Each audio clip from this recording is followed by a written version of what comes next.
ये अलग करने का कुछ आज का कारण भी है, इसीलिए हम सोचे कि आज हमारे गुरु को हम उत्साह के साथ स्वागत करते हुए हम मंच पे लेकर आए।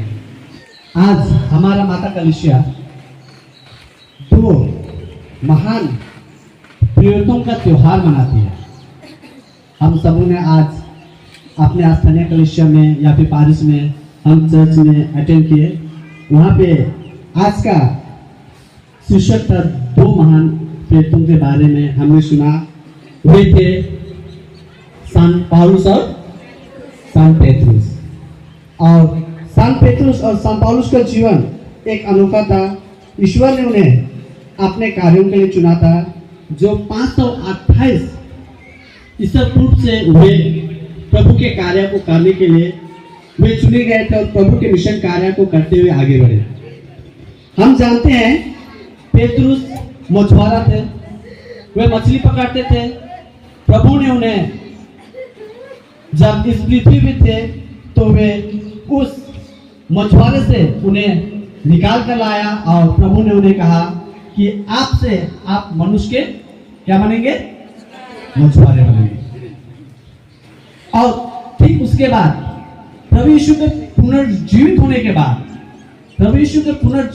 के बाद पौलुस को प्रभु ने पकड़ा, क्योंकि हम सभी जानते हैं कि सान पौलुस बनने से पहले वो साउल थे और वे एक ऐसे कट्टरपंथी में थे जो अन्य जातियों में थे, जो हमारे प्रभु के विश्वासियों पर अत्याचार करते थे, उन्हें दंड देते थे, उन्हें मृत्यु के घाट तक उतारते थे। लेकिन पुनर्जीवित यीशु ने उनसे बातें की, उनका जीवन को परिवर्तन किया और तब से जो पौलुस बना, वे अन्य जातियों में होते हुए भी वे प्रभु के मिशन कार्य को करने के लिए आगे आए। और हम देखते हैं ये क्या बोलते हैं, पहले चरित्र के बाद हमें बहुत से ऐसे पत्र मिलते हैं जिसमें पौलुस का पत्र हमें बहुत अधिक पढ़ने को मिलता है हमारे धर्म ग्रंथ में। तो ये दो महान प्रेरित जो प्रभु के लिए अपने जीवन को दिए और उनका जीवन हमारे लिए, जो हम अंधकार में भटके हुए थे, हमारे पूर्वज, उनके लिए प्रभु के मिशन कार्य को करते हुए आगे बढ़े। प्रभु के वाणी को सुनते हुए उस वाणी को लोगों तक पहुंचाए, जिससे कि लोग प्रभु में विश्वास करें, पुनर्जीवित यीशु में विश्वास करें, मन फिराए और अपने जीवन से प्रेरित होकर अपने जीवन को बदलते हुए एक नया जीवन को प्राप्त करें। और वही कार्य आज मैं हमेशा बोलता हूँ, आज गर्व से बोलना चाहूंगा कि आज हमारे इस डूवर्स में वही मिशन कार्य को, प्रभु यीशु की वाणी को सुनते हुए उस प्रेरिताई का कार्य को पुनः हमारे जीवन को बदलते हुए उस मिशन कार्य को प्रभु के संदेश के अनुसार पुनर्जीवित प्रभु के वाणी को सुनते हुए उस वाणी को हमारे तक पहुंचाते हुए हमें एक नया जीवन प्रदान कर रहे हैं। वह प्रेरित हमारे सामने मौजूद है, वह हमारे इस गांव में मौजूद है, हमारे कलिसिया में मौजूद है, हमारे ध्वज में मौजूद है। तो ये हमारा कर्तव्य बनता है आज कि हम उन प्रेरितों के साथ हमारे बीच उपस्थित जीवित जो हम अभी भी प्रभु की वाणी को सुनते हुए हमें वह प्रभु के शब्दों को रख रहे हैं, हम उन्हीं के साथ हम हमारे प्रेरित हमारे सर का भी हम आज का इस हिस्ट्री को हम पालन करना चाहते हैं। बस इसी के लिए आज हम इस समय को हम सर से लिए हैं आधा घंटा के लिए। हम उसका अभिनंदन करेंगे, हम उनको स्वागत करेंगे, हम उन्हें शुभकामनाएं देंगे। उसके बाद आज का हम ये कार्य को हम आगे बढ़ाएंगे। विवाह में हमारे सामने आता है तो हमारे जीवन का कल्याण होता है।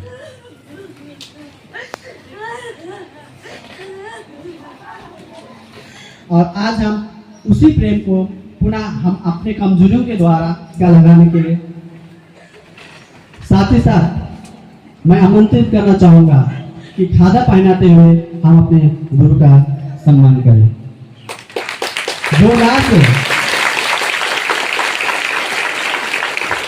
आप लोग खुश नहीं है, उनकी तालियों में और चेहरों में झलकना चाहिए। मैं बहुत खुश हूँ।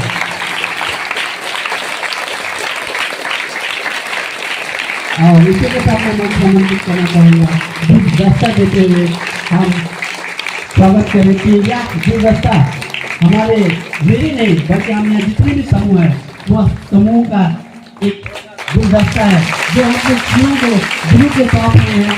और गुरु के द्वारा जो हमें शिक्षा मिली है वह शिक्षा सदा हमारे जीवन में बना रहे और उस शिक्षा के आधार पर हम उस प्रेरित के द्वारा प्रभु से जो भी होकर हम सुनते हैं, जो प्रभु उनसे जो बातें करते हैं, हमें जो बातें प्रभु को सुनाते हैं, उनके द्वारा आज हमारा जीवन अंधकार से उजाला की ओर आ रही है।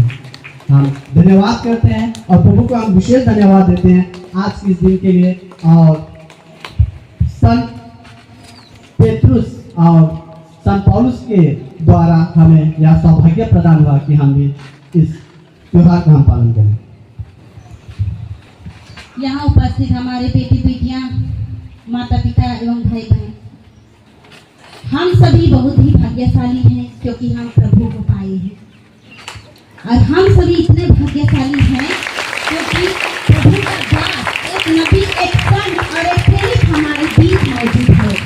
हम भाग्यशाली हैं इस बात पर क्योंकि जिस तरह प्रधानमंत्री एक डीलर को रेशम देने के लिए काम सौंपता है, आज परमेश्वर अपने भक्त को एक डीलर की तरह हम सभी जन के लिए पवित्र आत्मा का ज्ञान, पवित्र आत्मा का फल देने के लिए सौंप दिया है। और हम बाइबल के वचन द्वारा हम पवित्र आत्मा को पाते हैं। तो हम सभी भाग्यशाली हैं क्योंकि हम हमारे गुरुजी के द्वारा स्वयं ईश्वर के वचन को सुनते और ग्रहण करते हैं। धन्यवाद देंगे क्योंकि परमेश्वर को, क्योंकि हमारे बीच में अपने भक्त को हम सभी जन के हित के लिए, आत्मिक भलाई के लिए, शारीरिक भलाई के लिए और सभी प्रकार का समस्या का समाधान करने के लिए अपने भक्त को, हमारे गुरुजी को, हमारे संत को, प्रेरित को, नबी को जो भी बोले हम सभी जन के लिए चुन लिया है। तो हम हार्दिक धन्यवाद देंगे और स्वागत करेंगे ताली के साथ। इसके लिए सबों को धन्यवाद। मैं आप मंच में आमंत्रित करना चाहूंगा हमारे गुरु को आज के इस कार्यक्रम को आगे बढ़ाएं। तो सभी लोग खड़े हो जाएंगे ना इस समय। परमेश्वर को धन्यवाद। यह दिन प्रभु ईश्वर के नहीं लाया है, उनके मर्जी थे, उनकी इच्छा था, उनकी योजना था।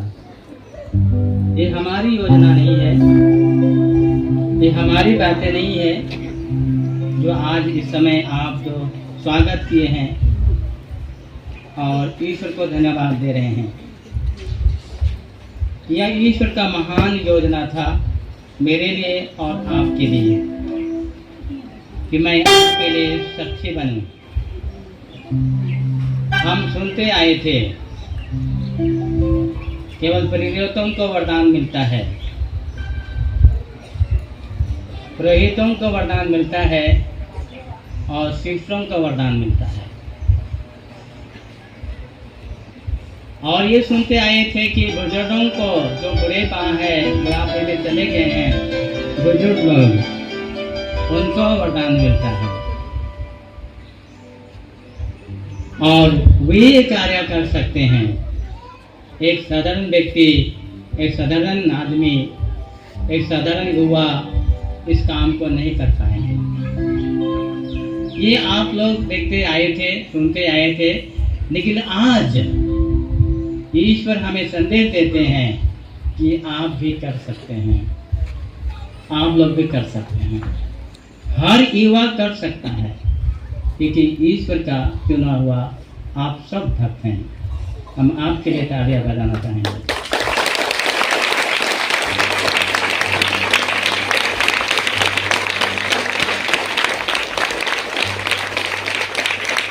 और ये सब परमेश्वर का ही बहुत बड़ा देन है, जिन्होंने मुझे 1995 को वरदान देते हैं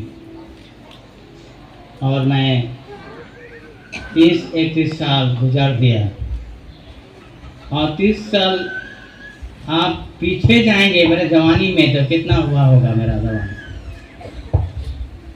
इसलिए जब मैं कहीं पर जाता था तो लोग कहते थे बुढ़ापा होगा, दाढ़ी वाला होगा, चप दाढ़ी वाला होगा, ऊंचा मोटा होगा, हैंडसम होगा, बहुत मजबूत होंगे, बहुत टैलेंट होंगे, बहुत अंग्रेजी बोलता होगा, लेकिन वैसा नहीं पाए, क्योंकि ये मनुष्य का चुनाव नहीं है, यह ईश्वर का चुनाव है। हम जोर से ईश्वर की ताली बजाएंगे।